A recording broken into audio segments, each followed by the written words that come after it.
যুক্তরাষ্ট্র ও ইসরায়েলের সমন্বিত বাহিনী ২৬ ফেব্রুয়ারি ইরানের ওপর ব্যাপক হামলা শুরু করার পর ইরান প্রতিক্রিয়া জানাতে শুরু করে। পশ্চিমা বিশ্লেষকেরা ধারণা করেছিল যে শক্তিশালী আকাশ ও সাইবার অভিযান ইরানের প্রতিরোধ শক্তিকে ধ্বংস করবে, কিন্তু ২৬ দিনের বেশি সময় ধরে চলমান সংঘর্ষে ইরান এখনও প্রতিপক্ষের উপর ক্ষেপণাস্ত্র ও ড্রোন হামলা চালাচ্ছে। ইরান যুদ্ধের প্রথম সপ্তাহে দেশটির পশ্চিম ও কেন্দ্রীয় প্রদেশে থাকা বহু মিসাইল সিটি থেকে শত শত ব্যালিস্টিক ক্ষেপণাস্ত্র ও ড্রোন নিক্ষেপ করে। মার্চের মাঝামাঝি ইরানের ক্লাস্টার বোমা হামলায় রিশন, লিয়াসিয়ন ও জেরুজালেম ক্ষতিগ্রস্ত হয়। একই সময়ে ইরানি ড্রোন দুবাই আন্তর্জাতিক বিমানবন্দর, ফুজাইরা তেলের শিল্পাঞ্চল ও আবুধাবির শাহ গ্যাস ক্ষেত্রে আঘাত করে। এ থেকে সৃষ্ট অগ্নিকাণ্ডে আরব আমিরাত গ্যাস স্থাপনা বন্ধ করতে বাধ্য হয়। 18-19 মার্চ কাতারের রাস লাফান এলএনজি কমপ্লেক্স, সৌদি ও কুয়েতের শোধনাগার এবং সংযুক্ত আরব আমিরাতের পাইপলাইন লক্ষ্য করে ক্ষেপণাস্ত্র বৃষ্টি চালায় ইরান, যার পরপরই কাতার স্থাপনা ও অর্থনৈতিক ক্ষতির কথা জানায়।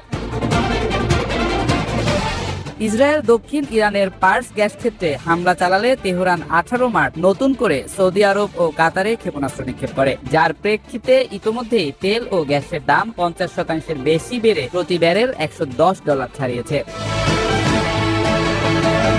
20 মার্চ ইরান দুটি 4000 কিলোমিটার পাল্লার ক্ষেপণাস্ত্র দিয়ে মার্কিন ব্রিটিশ ঘাঁটি দিয়েগো গার্সিয়াকে লক্ষ্য করে এবং দক্ষিণ ইসরায়েলের দিমোনা ও আরাদের কাছে আঘাত করে। এই প্রথম ইরান এত দূরের লক্ষ্যবস্তুতে হামলা চালালো। 19 মার্চ ইসলামী বিপ্লবী বাহিনীর সহযোগী হিজবুল্লাহ একটি দূরপাল্লার ক্ষেপণাস্ত্র দক্ষিণ ইসরায়েলের দিকে ছোড়ে, যা ফাতে 110 বা 7 সিরিজের হতে পারে বলে ধারণা করা হচ্ছে। ইসরায়েল ও যুক্তরাষ্ট্রের দাবি তারা ইরানের প্রায় 70% ক্ষেপণাস্ত্র লঞ্চার ধ্বংস করেছে, কিন্তু ইরানি প্রতিরোধ এখনো চলছে। ইরান মধ্যপ্রাচ্যের সবচেয়ে বড় ব্যালিস্টিক ক্ষেপণাস্ত্রের ভান্ডার গড়ে তুলেছিল। যুদ্ধ শুরুর আগে এ ভান্ডারের সংখ্যা 2500 থেকে 6000-এর মধ্যে বলে বিভিন্ন সূত্রে উল্লেখ আছে। আর্মস কন্ট্রোল অ্যাসোসিয়েশনের তথ্য অনুযায়ী ইরানের ক্ষেপণাস্ত্র কর্মসূচি মূলত উত্তর কোরীয় ও রাশিয়ান নকশার উপর ভিত্তি করে এবং আইআরজিসি চীনা প্রযুক্তি সহায়তা পেয়েছে। দেশটি অন্তত 5টি ভূগর্ভস্থ মিসাইল সিটি তৈরি করেছে বলেও খবর প্রকাশ করেছে বিভিন্ন আন্তর্জাতিক গণমাধ্যম। ইরান প্রধানত নিজস্ব কারখানায় অস্ত্র উৎপাদন করে এবং প্রতি মাসে প্রায় 10,000 ড্রোন তৈরির ক্ষমতা রাখে।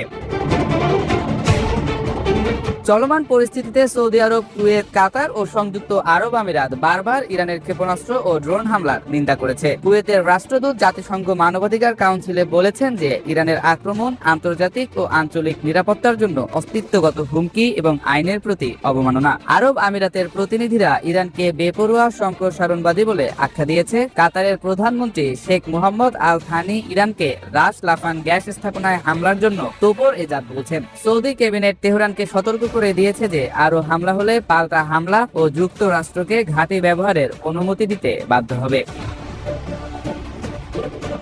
আফ্রিকার খ্রিস্টান প্রধান দেশ উগান্ডা এই যুদ্ধে বিরলভাবে ইসরায়েলের পক্ষে অবস্থান নিয়েছে। দেশটির সামরিক প্রধান জেনারেল মুহুজি কাইনরুগাবা সামাজিক মাধ্যমে লিখেছেন, ইসরায়েল ধ্বংস করার যে কোনো আলাপ উগান্ডাকে যুদ্ধে টেনে আনবে আর আমরা ইসরায়েলের পক্ষ নেব। তিনি জানান, 1980-90 দশকে উগান্ডার মুক্তিযুদ্ধে ইসরায়েলের সহযোগিতা তাদের এই সিদ্ধান্তে প্রভাব ফেলেছে।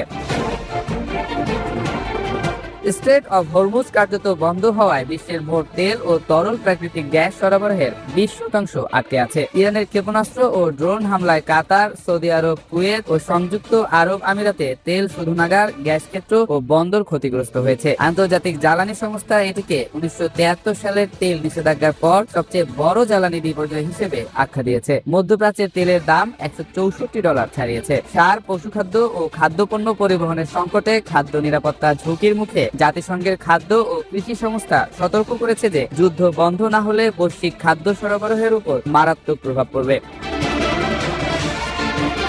প্রথম মাসের যুদ্ধ দেখিয়েছে যে ইরান ব্যাপক নেতৃবর্গ, বিমান ঘাঁটি ও প্রতিরক্ষা সুবিধা হারালেও ক্ষেপণাস্ত্র ও ড্রোন সহনশীলতার মাধ্যমে প্রতিপক্ষকে কৌশলগত চাপে রাখছে। নিজের অস্ত্র উৎপাদন ক্ষমতা, ভূগর্ভস্থ মিসাইল সিটি ও বৈচিত্র্যময় প্রক্সি নেটওয়ার্কের মাধ্যমে তারা এখনো লড়াই করছে।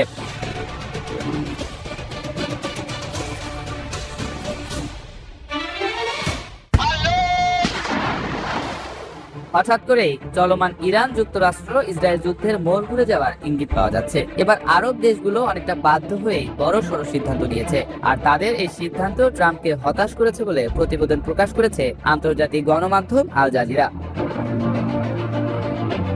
মধ্যপ্রাচ্যের চলমান উত্তেজনা নিয়ে জিসিসি বা উপসাগরীয় সহযোগিতা পরিষদ বৃহস্পতিবার জরুরি বৈঠক করেছে। জিসিসি-ভুক্ত দেশগুলোর মধ্যে এই বৈঠকে উপস্থিত ছিল সৌদি আরব, কুয়েত, সংযুক্ত আরব আমিরাত, কাতার, বাহরাইন এবং ওমান। আর এই বৈঠকের দিকে তীক্ষ্ণ নজর ছিল যুক্তরাষ্ট্র, ইসরায়েল সহ তাদের মিত্রদের। তবে বৈঠকের সিদ্ধান্তগুলো দারুণভাবে হতাশ করেছে ট্রাম্পকে, এমন খবরই প্রকাশ করেছে আল জাজিরা।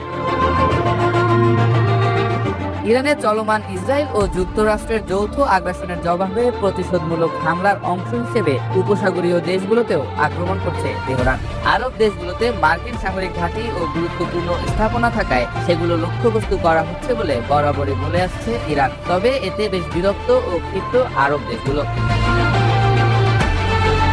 তারা বিষয়টি নিয়ে চূড়ান্ত সিদ্ধান্ত নেয়ার জন্য বৃহস্পতিবার সৌদি আরবের রাজধানী রিয়াদে উপসাগরীয় সহযোগিতা পরিষদ বা জিসিসির বৈঠক ডেকেছিল। এই সভার দিকে ওয়াশিংটন ও তেল আবিবের কড়া নজর থাকলেও জিসিসির সিদ্ধান্ত জানার পর তারা হতাশ হয়েছে।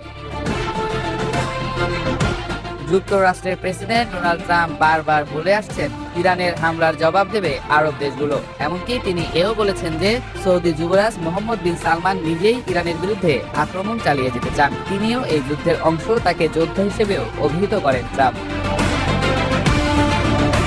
এ কারণে জিসিসির বৈঠকের দিকে তাকিয়েছিল ট্রাম্প প্রশাসন। তবে পাল্টা হামলার বিষয়ে কোনো সিদ্ধান্ত না হওয়ায় আশাহত হয়েছে ওয়াশিংটন ও তেল আবিব। একই সঙ্গে আরব দেশগুলো কূটনৈতিক প্রচেষ্টায় দ্রুত যুদ্ধবন্ধের আহ্বান জানানোয় আরও বিপাকে পড়েছে ট্রাম্প প্রশাসন। জিসিসির বৈঠকে বেশ কিছু বিষয়ে গুরুত্বপূর্ণ সিদ্ধান্ত নেওয়া হয়েছে। এর মধ্যে অন্যতম হলো ইরানের উপর চাপিয়ে দেয়া ওয়াশিংটন ও তেল আবিবের যুদ্ধ আলোচনার মাধ্যমে ও কূটনৈতিক উপায়ে শেষ করতে হবে। বৈঠক শেষে জিসিসির মহাসচিব আল বুদেইহি বলেছেন, জিসিসিভুক্ত দেশগুলো স্পষ্টভাবে জানিয়ে দিয়েছে যে তারা কোনো সামরিক অভিযানে অংশ নেবে না বা ইরানের বিরুদ্ধে হামলার জন্য তাদের ভূখণ্ড ব্যবহার করতে দেবে না। তেহরান এসব হামলা বন্ধ করবে এই আশায় জিসিসি দেশগুলো কখনোই ইরানি হামলার জবাব বা প্রতিশোধ নেয়নি।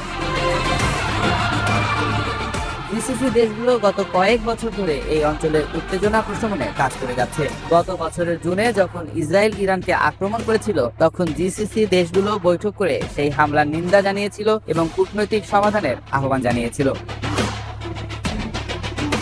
ইরানি হামলা বন্ধে কূটনৈতিক সমাধানের আহ্বান জানিয়ে জিসিসি মহাসচিব বলেন, হরমুজ প্রণালী বন্ধ হওয়ার কারণে একটি অর্থনৈতিক প্রভাব পড়ছে, যা দীর্ঘমেয়াদে বৈশ্বিক অর্থনৈতিক প্রবৃদ্ধিকে ক্ষতিগ্রস্ত করবে। সৌদি আরব ও কুয়েতের প্রধান তেল শোধনাগারগুলো ইরানি হামলার লক্ষ্যবস্তু হয়েছে। তিনি বলেন, বর্তমান পরিস্থিতি আন্তর্জাতিক পরিমণ্ডলকে ভাবিয়ে তুলেছে। আর যা হুমকি ভবিষ্যতে তা আরও প্রকট হবে, তাই তেলের সরবরাহ শৃঙ্খল রক্ষা করা জরুরি।